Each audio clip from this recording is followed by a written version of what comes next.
Share beam channel पर फिर आपका स्वागत है। मेरे एक दर्शक ने जानकारी मांगी है बर्नपुर सीमेंट के ऊपर।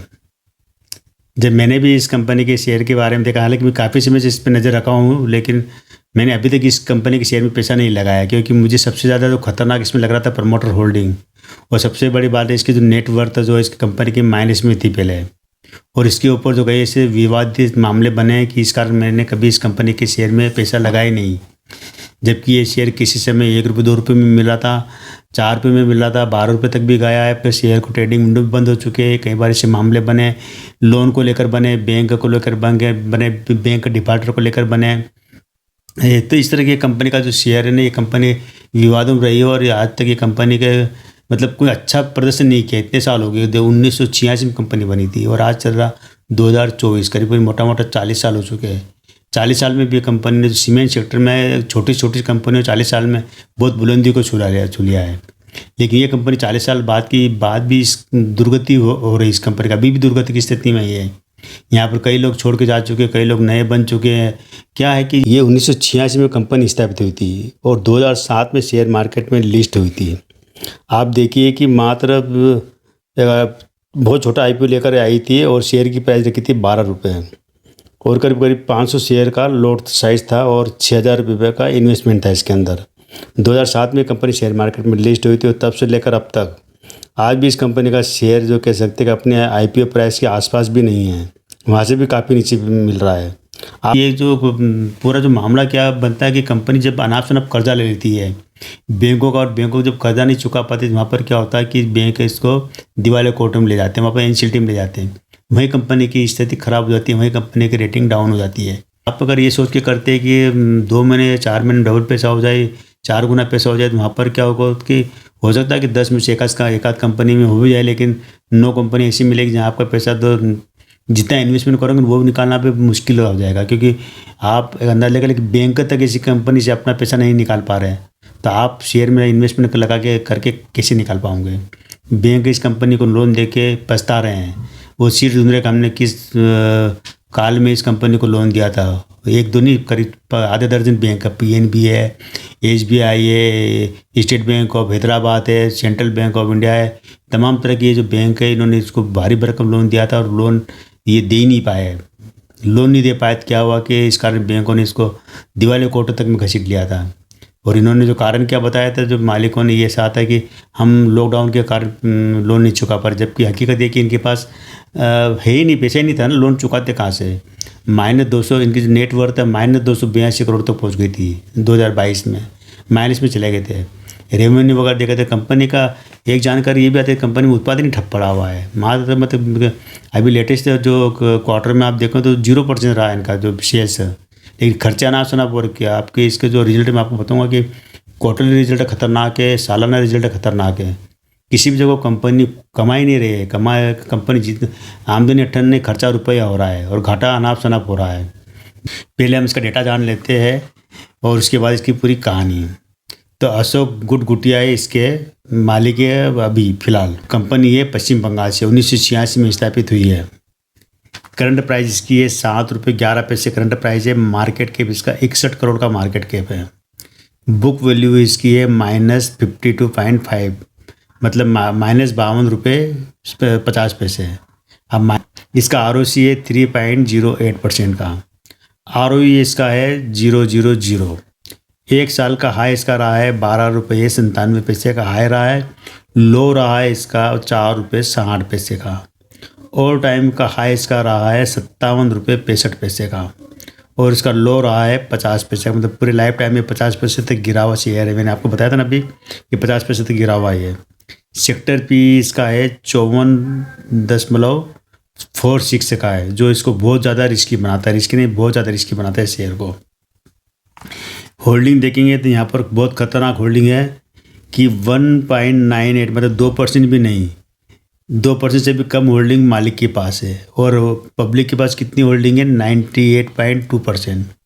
यानी कह सकती है कि सारी होल्डिंग पब्लिक लेके बैठी हुई है। जान लेते हैं इसकी सेल्स ग्रोथ क्या है। सेल्स ग्रोथ इसकी 6% की रही है 10 साल में और 5 साल में इसकी 9% की रही है। प्रॉफिट ग्रोथ 0.0 है। CAGR -7% का है 10 साल में, बहुत बेकार है। और 5 साल में 36% का। यहाँ पर ठीक है लाभांश 0, कोई इसमें लाभांश है ही नहीं, ये मान सकते हैं इसमें।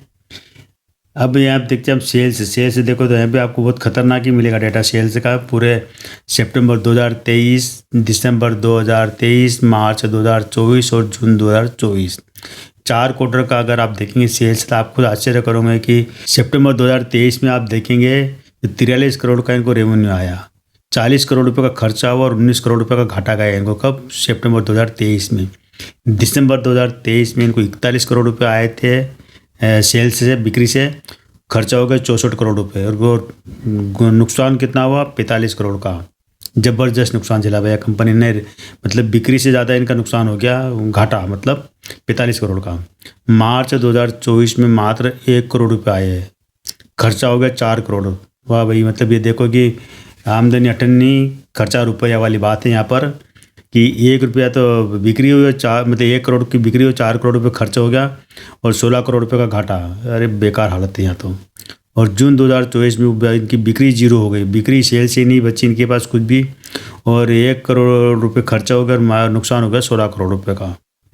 भैया बहुत खतरनाक है, इसका डेटा देख के घबराहट होती है कि क्या ऐसी के कंपनी के शेयर में इन्वेस्टमेंट करना चाहिए या नहीं। सालाना देख लेते हैं हम, साल में इसने क्या गुल खिलाया कि साल 2021 में इनको आया 124 करोड़ का रेवेन्यू आया था, खर्चा हुआ था 125 करोड़। और यहाँ भी वही आमदनी अठन्नी, खर्चा रुपया वाली स्थिति है कि 124 करोड़ तो बिक्री हुई, मतलब बिक्री हुई और खर्चा हो गया 125 करोड़ और नुकसान हो गया इनको घाटा 79 करोड़ का, मतलब मोटा मोटा 80 करोड़ का घाटा है। 2022 में इनको 151 करोड़ रुपए की बिक्री हुई थी, रेवेन्यू आया था, खर्चा हो गया 183 करोड़, 183 करोड़ खर्चा होगा, नुकसान होगा इनको 59 करोड़ का, मोटा मोटा 60 करोड़ मान लो पूरा ही। 2023 में इनको 146 करोड़ का रेवेन्यू आया था, 140 करोड़ रुपये खर्चा हुआ और 71 करोड़ रुपये का घाटा। 2024 में 134 करोड़ रुपये का रेवेन्यू आया, 129 करोड़ रुपये खर्चा हुआ और 99 करोड़ रुपये का इनको घाटा गया। अब आप खुद ही सोच लीजिए कि जिस कंपनी में न तो कंपनी क्वार्टर में कमा रही न सालाना में कमा रही, समझ में नहीं इससे बाहर है कि कंपनी का बिजनेस चल भी रहा है या नहीं। क्योंकि देख लेते हैं कि जो मालिक के पास अपनी कंपनी को चलाने के लिए कुछ पैसा है कि नहीं है। तो यहाँ पर भी आप देखो कि शेयर पूंजी ग्रुप में इनके पास 86 करोड़ रुपये शेयर पूंजी, जो इनके पास जो 2% होल्डिंग रखी है या और कंपनी में कोई इन्वेस्टमेंट होगा तो वो इनके पास करीब 86 करोड़ रुपये का है। रिजर्व इनके पास है -538 करोड़ का। माइनस का मतलब समझते हो कि अगर 1 रुपया भी होता है उसको रिजर्व में प्लस मानते हैं, तो 1 रुपया का भी नहीं है इनके पास, माइनस में जा रहा, घाटे में 538 करोड़ रुपये का इनका माइनस में रिजर्व, मतलब रिजर्व भी नहीं है इनके पास देना, समझ लो जितना देना है ना उसी मुकाबले इनके पास है ही नहीं। उधार इनको देना है 416 करोड़ रुपये और अन्य देनदारियाँ है 39 करोड़ की। अब आप खुद देख लीजिए कि कंपनी के पास जो टोटल देखे जाते हैं 2 करोड़, अचल संपत्ति 0 इनके पास, कुल संपत्ति 2 करोड़ की है, कैश फ्लो -1 का है। क्या है कंपनी में कुछ अच्छा, कुछ भी अच्छी नज़र क्यों नहीं आ रही इसके अंदर, एक भी चीज़ अच्छी नज़र नहीं आ रही मुझे। आपको आ रहे तो ज़रूर बताने कि कंपनी में अच्छा क्या है भाई इसके अंदर। अगर आपने इन्वेस्टमेंट किया है तो हो सकता है कि आपने 2 रुपये मिला हो तो ले लिया होगा, या इसका जो हाई रहा था 10-12 रुपये का तब लिया होगा। कब लिया ज़रूर बताना मुझे कि आपने ऊँची प्राइस पे ले रखा है या नीचे जो ₹2 में ले रखा है। अगर ₹2 में आपने लिया हुआ शेयर है 50 पैसे, ₹1, ₹2, ₹3, तो आप निकल लो भैया पतली गली से, तो जितना प्रॉफिट हो रहा प्रॉफिट लेकर निकल लो। अगर आपने ऊपर की प्राइस पे ले रखा है ₹12, ₹10, ₹11 ले रखा है, समझ लीजिए कि अभी आपको उस लेवल पर आने में टाइम लगेगा वापस, क्योंकि कंपनी के बहुत सारे इशू बने कंपनी के साथ में। इशू इस तरह बने कि कंपनी ने कई तरह की, मतलब कुछ जो बैंकों का लोन लौटाने में डिफ़ॉल्ट हो गई थी, जिसमें बैंक को उसमें लोन को किसी को सेल कर देती है, फिर जो उस लोन को जो खरीदता है वो पैसा अपना वसूल करता है। तो यहाँ पर UEARC ने क्या करा था कि जो सेंट्रल बैंक ऑफ इंडिया का जो कर्जा था इसके बरनपुर सीमेंट वो खरीद लिया, और बाद में उन्होंने क्या करा था कि इसके जो बरनपुर सीमेंट के डायरेक्टर को बदल दिया इन्होंने, मतलब क्या कि प्रबंधन को अपनी मर्जी अपना प्रबंधन बिठा दिया उसके अंदर, जो भी उनका आदमी होगा उसको बिठा दिया कि भाई अब ये लोन का हम खरीदते हम इतने, मतलब अब ये कंपनी जो है ना बरनपुर, अब सेंट्रल बैंक के बजाय उसका कर्जदार बन गई, उसको देना। ये अपनी स्थापना से लेकर आज तक कोई मतलब खास इस कंपनी ने अभी तक कुछ न उछाल दिखाया है, न कंपनी ने अपने निवेशकों को कुछ दिया है। अब मालिक ने कितना कमाया होगा ये बात अलग है, मालिक के तो अपने सारे शेयर बेच के अलग हो चुके लगभग। अब जो यहाँ पर फंसे पड़े कौन है? रिटेल इन्वेस्टर फंसे पड़े हैं। पब्लिक की होल्डिंग ज़बरदस्त है, 98% है। अब इस जो पब्लिक होल्डिंग में क्या होता है, इसके अंदर है ना कि जरूर नहीं कि सारे रिटेलर, इसके अंदर ऑपरेटर भी छुपे होते हैं। और वो ऑपरेटर क्या करते हैं कि जो टाइम टू टाइम पर अपनी होल्डिंग बढ़ा लेते हैं और फिर शेयर को ऊपर ले जाके वापस गिरा देते हैं। या कई बार क्या होता है कि नीचे के लेवल पे खरीद के वापस ऊपर देते हैं। इससे क्या कि बार बार जब इस तरह की स्थिति बनती है कि जहाँ प्रमोटर खेल होने शुरू हो गए जहाँ, तो वहाँ पर क्या होता है कि फिर एनसीएलटी वगैरह या मतलब ये जो अपने सेबी वगैरह जो है जहाँ पर ये शेयर ट्रेडिंग होते हैं, वहाँ पर क्या निगरानी में आ जाते हैं। निगरानी में कई कंपनी का शेयर कई बार आ चुका है। मतलब जो एएसएम जीएसएम जो निगरानी तंत्र होते हैं जो सेबी के, उसमें कई बार आ चुका, कई बार इसकी ट्रेडिंग विंडो पर भी रोक लग चुकी है। मेरे एक सजेशन में आपको पहले भी बता चुका, फिर बता रहा हूँ कि अच्छे स्टॉक में आप इन्वेस्टमेंट करना है, क्योंकि आप जो पैसा शेयर में लगा रहे किसी भी एक तरह से इन्वेस्टमेंट है, और हमारा इन्वेस्टमेंट सेफ होना चाहिए। ज़रूरी, सबसे ज़्यादा ज़रूरी ये है। आप ये मत देखिए हो कि आप जहाज बनाने के वाली कंपनी के शेयर खरीदे या टाइटन खरीदे कि या किसी मारुति का खरीदे। आप ये मान के चलिए कि आप जो भी पैसा लगा रहे हो वो एक पेड़ लगा रहे हो, जमीन में आप पेड़ लगा रहे हो। पेड़ को क्या होता है कि जब वो बड़ा होगा तब वो आपको फल देगा। तो आप ये इन्वेस्टमेंट कर रहे हैं, चाहे 2 रुपये का इन्वेस्टमेंट कर रहे हैं या 2 लाख का कर रहे हैं या 2 करोड़ का इन्वेस्टमेंट कर रहे हैं, तो वो इन्वेस्टमेंट आपका कम से कम वो पैसा सेफ होना चाहिए। अगर वो पैसा अगर डूबता है आपका, तो ये मान के चलिए कि आपकी स्ट्रेटेजी गलत है, आपने पूरी तरह से एनालिसिस नहीं किया और आपने बिना सोचे समझे ही मतलब शेयर में पैसा लगा दिया है, किसी के कहने पर लगाया, या आधी अधूरी जानकारी के साथ। कोई जल्दबाजी नहीं करना। हो सकता है कि आज ये शेयर आपको 7 रुपये में आप खरीद रहे, सस्ता मिल रहा करके, कल आप इसको 100 रुपये में खरीदो। लेकिन जब सब कुछ साफ हो जाए, सब कुछ अच्छा होने लगे, तो 100 रुपये में महंगा नहीं रहेगा, क्योंकि आप कंपनी की सारी चीज़ें जो नेगेटिव पॉइंट दूर हो चुके। लेकिन अभी इतने सारे नेगेटिव पॉइंट कंपनी के साथ में है, तो ये 7 रुपये का शेयर भी बहुत महंगा है, सस्ता नहीं है। क्योंकि मैंने बताया ना, बुक वैल्यू से एक माइनस में चल रही है इसके, तो उसके मुकाबले आप कितना गुना शेयर खरीद रही है ज़रूर देखना। तो नंबर देने की बात नहीं, इस कंपनी कोई भी नंबर नहीं देंगे हम। निवेश करने की मेरी तरफ से कोई सलाह नहीं है, कोई भी रिकमेंड नहीं करता इस कंपनी में इन्वेस्टमेंट किया जाए।